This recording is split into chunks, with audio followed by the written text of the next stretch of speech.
Welcome back. 24 past the top of the hour. Foreclosures were just under $200,000 in March. That's a 4% decrease from February, and we certainly want that number to keep on going down. So personal finance expert Vera Gibbons joins us now with 5 tips to help keep you from foreclosing. Thanks for joining us. Good morning, Heather. This morning. So your first tip.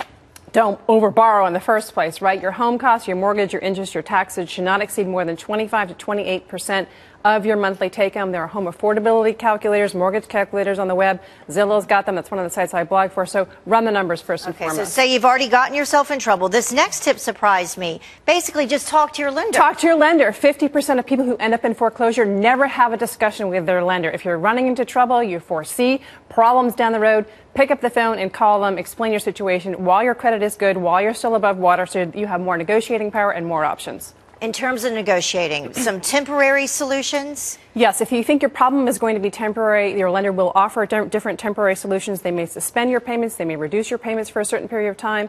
They may extend the grace periods if you're late. These are temporary remedies that may be available to you, but they are only temporary. So in the interim, you've got to try to figure out ways to save more, spend less, and of course, you've got to prioritize your bill spending as well. And that goes to the next tip, some longer term you might want to look at a loan modification. Now, they come in many different shapes, sizes, but generally they involve an interest rate reduction. Generally, they involve an extension of the terms, maybe go 40 years, a principal reduction or principal deferment of some sort. Now, more banks these days, Heather, are willing to do these modifications. We're seeing a greater success rate, which is a good thing. And the average homeowner that goes through a modification saves about $500 a month. So something you want to look into, even though 60% of homeowners don't know these modification problems. And make sure you try to do it before your credit.